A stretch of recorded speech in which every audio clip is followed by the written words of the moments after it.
사연을 소개하겠습니다. 어느 날 친정에 갔다가 집에 들어갔는데요. 남편과 두 서방님이 말다툼을 하고 있었습니다. 이미 한참을 다툰 모양으로 남편이 신경질적으로 소리쳤어요. 내가 몇 번이나 말했잖아. 난 출장 가야 한다고. 내가 놀면서 못 간다고 하는 거야? 형만 바빠? 나도 바빠서 못 간단 말이야. 첫째 서방님도 목소리를 높였습니다. 둘째 너도 바빠? 난 그때 처가에 일이 있어서 못 갈 것 같아. 뭐? 넌 지금 엄마가 아픈데 처가가 더 중요해? 다들 미쳐도 단단히 미쳤구만. 남편이 버럭한 채 다시 소리치고 있었는데요. 두 서방님도 화가 난 것인지 남편에게 대들다가 세차게 문을 닫고는 집을 나서는 모습이었습니다. 그 모습에 제가 슬금슬금 방으로 들어가려다 남편과 눈이 마주쳤고 남편이 짜증스레 비아냥거리고 있었어요. 집안을 이렇게 만들어 놓으니까 아주 좋겠네. 그게 왜 나 때문이야? 그러게 당신이 모시고 병원에 다녀온다고 했으면 다 해결될 일이었잖아. 당신 뜻대로 돼서 아주 좋겠어. 내 뜻대로라니 무슨 뜻이야? 왜 모른 척하고 그래? 우리 집이 풍비박산 나길 바랐던 거잖아. 아주 좋겠어. 집안이 콩가루 돼서. 당신 내가 생각했던 것보다 더 최악이구나. 그때 당신이 뭐라고 했는지 벌써 잊은 거야? 그동안 쌓인 게 많았던지라 제가 남편에게 쏘아붙이고 있었는데요. 남편 입에서 더욱 기가 막힌 말이 터져나왔습니다. 내가 뭘 어쨌다고 그러는 거야? 엄마 무릎 수술할 때 당신이 그랬잖아. 제부처럼 처갓집 아들 노릇할 생각 없으니까 우리 보고 알아서 하라고. 그 말은 각자 집안만 신경 쓰라는 말 아니었어? 그래서 그때 난 당신한테 아무 말도 안 했잖아. 근데 당신이 이러는 거 난 도무지 이해를 할 수가 없어. 당신은 이 집안의 맏며느리잖아. 당신은 우리 친정에서 맞사이 아니었어? 라며 제가 받아치고 있었는데요. 남편이 욕설까지 섞어가며 화를 내더니만 밖으로 나가버렸습니다. 그런 남편을 보고 있으니 예전 일들이 주마등처럼 스쳐 지나갔습니다. 그 일은 엄마가 무릎을 수술하면서 시작이 되었어요.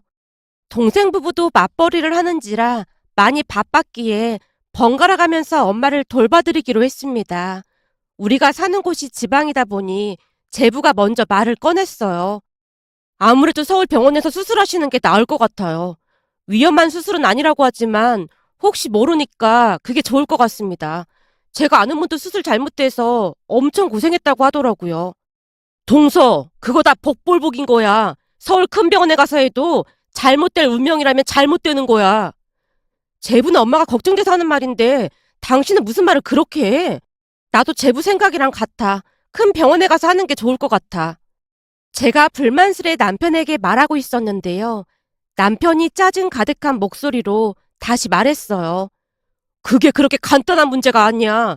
서울에서 수술 받으면 병관은 어떻게 할 거고 계속 왔다 갔다 해야 하는데 그건 누가 할 건데.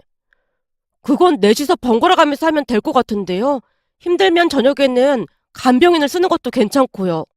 제부가 남편 눈치를 보며 대답했는데요. 맞서인 자신의 의견을 무시한다고 생각했던 것인지 남편이 양미간을 잔뜩 찌푸리며 다시 말했습니다. 이 집안에서 나는 필요 없어 보이니까 셋이 알아서 하라고. 뭐? 당신 지금 말 다 했어? 그래서 지금 상의를 하자는 거잖아. 아니, 난 우리 집에서 장난 노릇하기도 벅차니까 처갓집에서까지 아들 노릇하고 싶은 생각 없어. 그러니까 셋이서 알아서 하라고. 라며 남편이 자리를 피하는 모습이었어요. 그 모습에 저뿐만 아니라 동생 부부의 얼굴이 말이 아니었는데요. 너무나 무례한 남편의 모습에 큰 충격을 받은 모습이었습니다. 남편이 자리를 뜨자마자 동생의 입을 삐죽이며 말했어요. 형부 진짜 너무하는 거 아니야? 말을 너무 심하게 하네. 미안해. 원래 이기적인 사람인 줄을 알았는데 이 정도일 줄은 정말 몰랐어.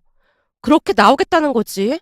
그럼 나도 시댁일에 신경 끄고 살면 그만이지 뭐. 남편의 행동에 어찌나 정이 떨어졌던지 그날부터 시댁일에 관여하지 않겠다고 다짐하고 또 다짐했습니다. 하지만 얼마 뒤 생각지도 못한 일이 일어났는데요. 그 누구보다도 건강에 자부심을 가지고 계시던 시어머님이 암에 걸리셨다고 했거든요. 시댁에 다녀온 남편이 심각한 표정으로 입을 열었습니다. 엄마 암이래. 아무래도 서울 큰 병원에 다녀와야 할 것 같은데 당신이 모시고 다녀와야 할 것 같아. 뭐? 암? 건강관리를 그렇게나 하시는 분이 암에 걸리셨단 말이야? 혹시 오진 아냐? 그럴 리가 없잖아. 그러니까 당신이 모시고 큰 병원에 가보라는 말이잖아. 어머님이 암에 걸리신 건 마음 아픈 일인데 병원에 모시고 가려면 내가 아니라 당신이 가야지. 내가 바쁘니까 그렇잖아. 난 다음 주부터 당장 출장 가야 하니까 당신 보고 다녀오라는 거잖아. 미안한데 엄마 무릎 수술할 때 당신이 각자 챙기자고 했잖아? 그러니까 서방님들한테 말을 하던지 당신이 출장을 취소하던지 해. 뭐? 이번 출장이 얼마나 중요한 출장인데 그런 소리를 하고 있어. 그럼 서방님들한테 말해. 나한테 말하지 말고. 아들이 셋이나 있는데 다들 뭐 하는 거야?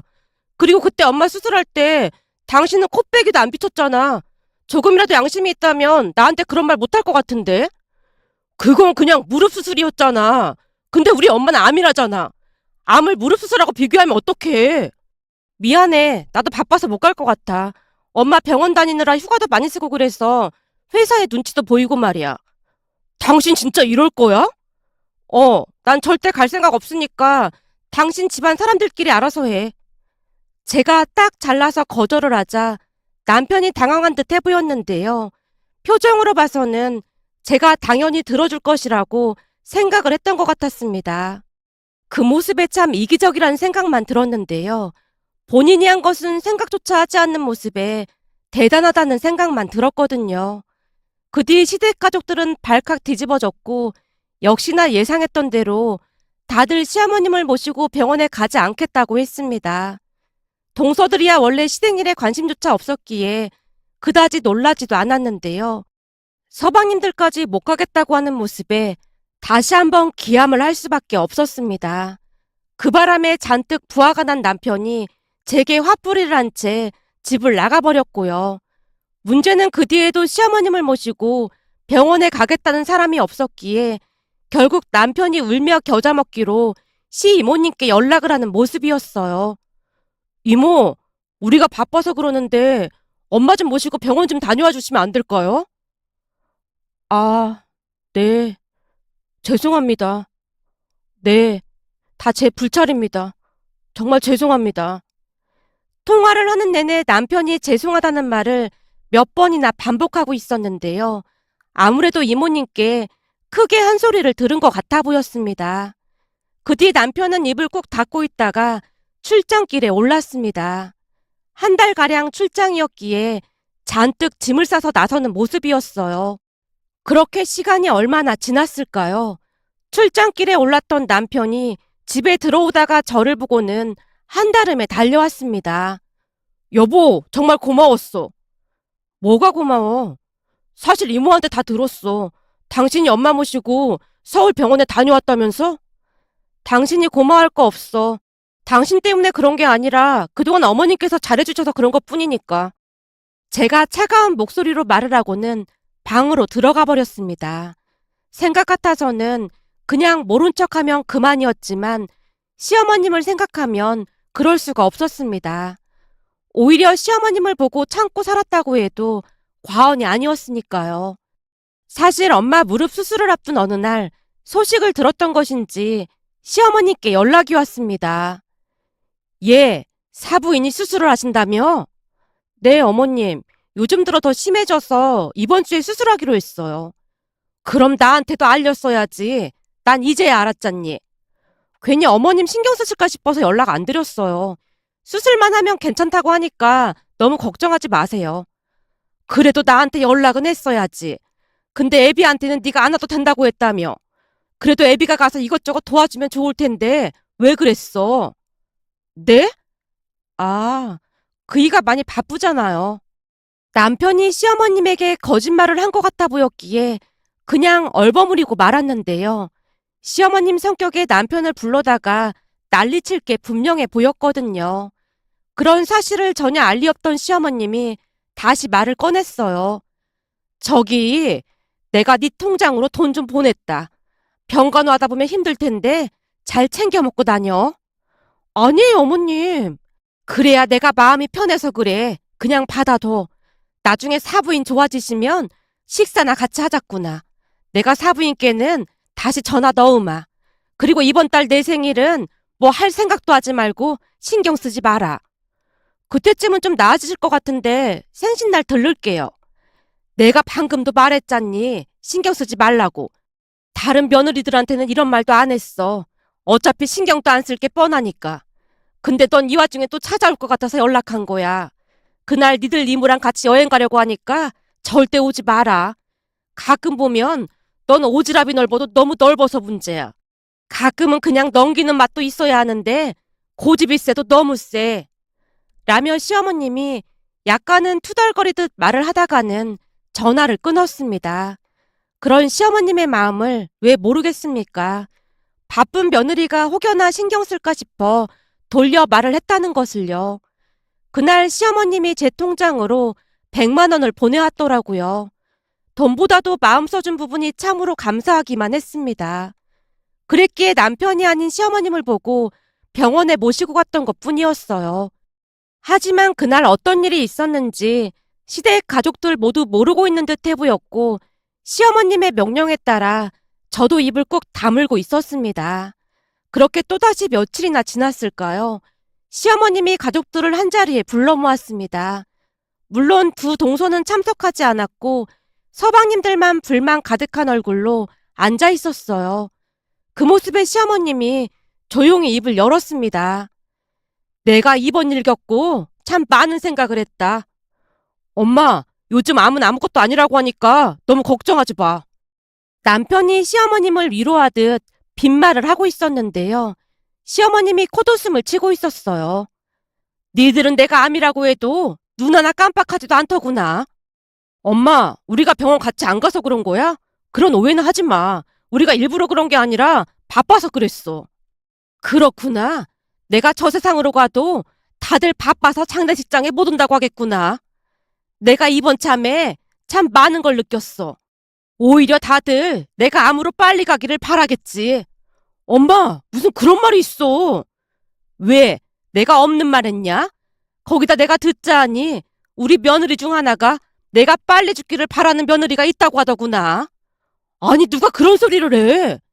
네 이모가 친구들이랑 밥 먹으러 갔다가 들었다고 하는데 내가 빨리 죽어야 유산 상속을 받을 거라고 했다더구나.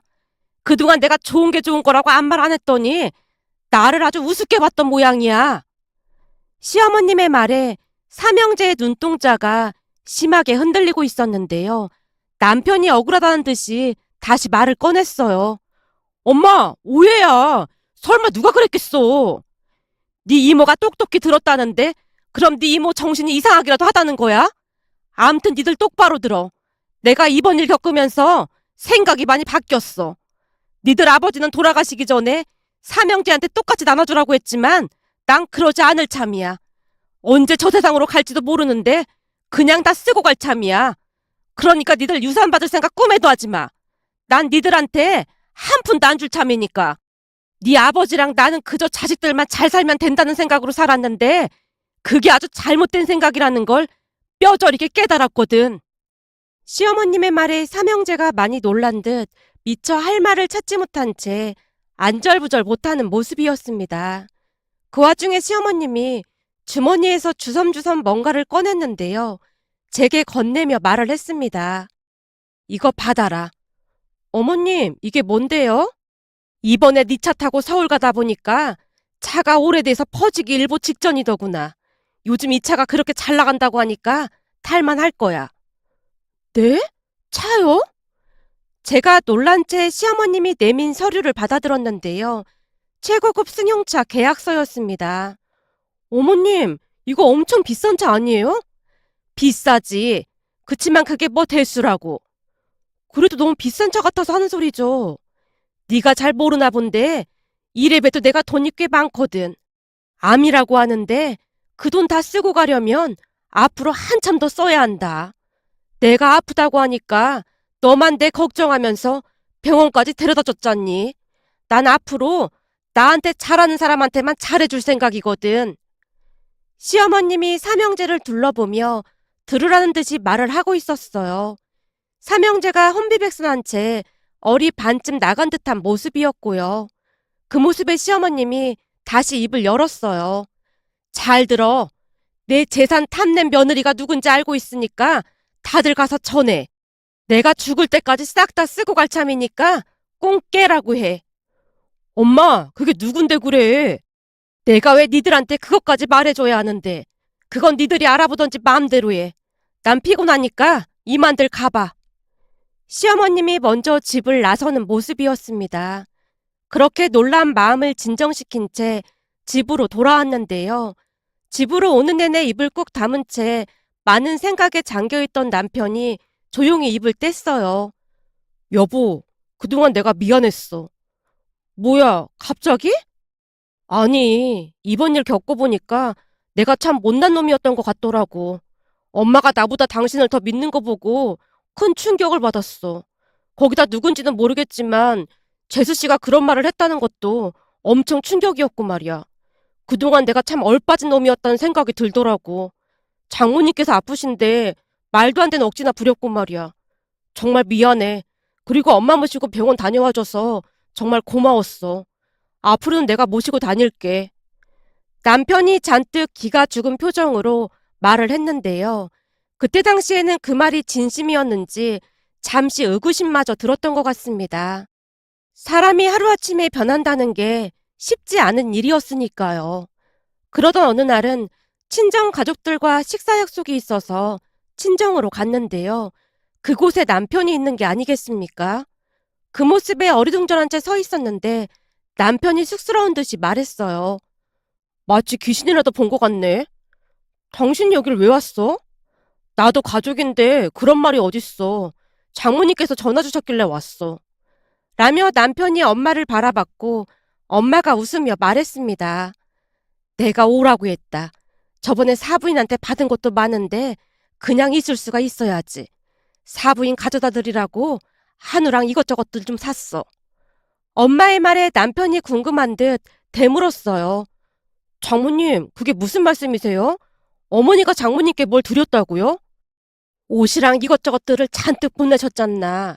주변에서 내 옷을 보고 다들 비싼 옷이라고 하더구만. 네? 옷이요? 남편이 이번에는 저를 바라보고 있었기에 제가 대충 대답했어요. 저번에 어머님 모시고 병원 다녀오던 길에 백화점 들르자고 하셔서 잠깐 들렀었는데 어머님께서 내 옷이랑 엄마 옷을 좀 많이 사주셨어. 그래? 몸도 아프신데 백화점까지 간 거야? 남편이 뭔가 이상하다는 듯이 묻고 있었는데요. 엄마가 놀라서 되물었습니다. 뭐? 그게 무슨 말이야? 사부인이 어디 아프시단 말이야? 어디가 아프신데 그래? 넌 그런 말 없었잖아. 그게 좀 복잡한데 여보, 내가 집에 가서 다 설명할게. 우선은 밥부터 먹자. 그날 식사를 하고 집에 돌아오자마자 남편이 물었습니다. 아까 처가댁에서 한 말은 뭐야? 뭔가가 있는 거지? 사실은 어머니께서 아무한테도 말하지 말라고 했는데 잠시 말을 멈추고 고민에 빠져 있었는데요. 남편이 재촉하며 다시 물었어요. 뭔데 그래? 우리가 모르는 뭔가가 있는 거지? 놀라지 말고 들어. 어머님 암이라고 했던 건 말이야. 사실은 그거 거짓말 하신 거야. 뭐? 거짓말이라니? 그게 무슨 말이야? 어머니께서 그러시는데 동서가 어머님 재산 탐내는 거 보고 어떻게 하나 본 건데 다들 나몰라라에서 학을 떼셨다고 하더라고. 사실 그동안 어머님이 자식들 눈치 많이 보고 사셨잖아. 그래서 더 실망이 크신 모양이더라고. 그날 내가 모시러 갔더니 내 손을 잡고 눈물까지 흘리시면서 말씀하시더라고. 어머니께서 펑펑 눈물을 흘리셔서 얼마나 마음이 아팠는지 몰라. 아니 대체 왜 눈물을 흘리셔? 내가 이런 말하기 좀 그런데 가끔 보면 당신은 공감 능력이 많이 부족한 것 같아. 그래서 깜짝깜짝 놀랄 때가 많아. 맞아. 내가 없잖아 그런 게 있는 것 같아. 웬일인지 남편이 순수히 인정하는 모습이었기에 더욱 놀랄 수밖에 없었어요. 내가 생각해봐도 공감 능력이 많이 부족한 것 같긴 해. 그러니까 앞으로 당신이 좀 도와주면 안 될까? 내가 뭘 도와줘? 혹시나 지금처럼 뭔가 부족해 보이면 바로 지적해줘. 그럼 나도 고치도록 노력해볼게. 내가 궁금해서 그런데 갑자기 왜 이렇게 변한 거야? 그때도 말했잖아. 이번에 엄마 보면서 많이 느꼈다고. 아버지께서 돌아가시기 전에 엄마를 잘 부탁한다고 유언까지 남기셨는데 서울로 병원 가는 날 당신만 갔으니 엄마가 얼마나 충격을 받으셨겠어. 그래서 눈물을 흘리셨던 거잖아. 그 정도는 생각하는 거 보니 그래도 다행이네. 암튼 어머니께서 그냥 모른 척 하라고 했으니까 당신도 모른 척해. 제 말에 남편이 고개를 끄덕이고 있었습니다. 그 뒤 남편은 부족한 부분을 개선하려고 많이 노력하는 모습이었어요. 그러던 어느 날은 동서에게 전화가 걸려왔는데요. 형님, 우리 지금 시댁에 갈 건데 건너오실래요? 지금? 무슨 일 있는 거야? 진짜 억울해서 이대로 못 살 것 같아서요. 암튼 빨리 건너오세요. 라며 동서가 전화를 끊었습니다. 전화를 끊자마자 시댁으로 갔는데 이미 두 동서가 도착을 한 것인지 집안이 시끌시끌했습니다. 첫째 동서가 억울한 듯 말을 하고 있었어요. 어머님, 저는 진짜 억울해요. 이건 동서가 모함한 거예요. 형님, 모함이라뇨? 내 말이 맞잖아. 그 유산 얘기는 내가 먼저 꺼낸 게 아니고 동서가 먼저 꺼낸 거잖아. 형님이 먼저 어머님 재산이 얼마나 되냐고 물었잖아요. 라며 집안이 떠내려가라 둘이 말다툼을 하고 있었습니다. 알고 봤더니 이모님이 들었다던 그 소문의 출처가 한 사람이 아닌 두 동서가 같이 그랬던 모양이었습니다. 결국 두 동서가 시시비비를 가리다가는 말다툼 끝에 싸움까지 벌어졌고 둘이서 머리채까지 잡고는 난리도 아니었습니다. 우리가 뜯어 말려도 봤지만 둘 다 이성을 잃은 상황이었기에 들은 척도 하지 않았습니다. 결국 참고 있던 시어머님이 주방에서 물을 한 바가지 가지고 오더니 두 동서에게 확 뿌려버렸어요. 이런 짐승만도 못한 인간들이 어디 와서 소란을 피우고 있어? 둘 다 썩 꺼지지 못해? 두 동서가 울며불며 시어머님께 매달렸지만 시어머님이 내쫓아버렸습니다. 두 사람이 나가자마자 시어머님이 긴 한숨을 내쉬었어요. 첫째 너한테 차 사준 거 알고는 쫓아와서 저 난리를 피우지 뭐니. 이제부터라도 잘하겠다는 둥 뭔 말도 안 되는 소리를 짓거리고 있더구나. 내가 누굴 탓하겠어. 못난 내 자식들을 탓해야지.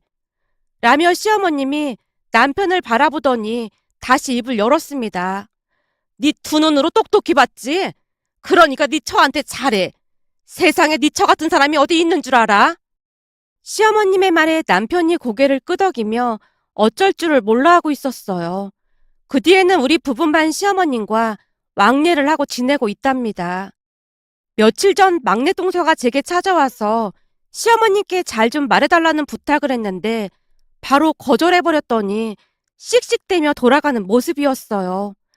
그 모습에 어찌나 씁쓸했는지 모르겠습니다. 얼마 전 남편이 친정엄마를 모시고 건강검진을 받으러 병원에 가는 모습을 보며 이런저런 일들이 떠올라 이렇게 글 남겨봅니다.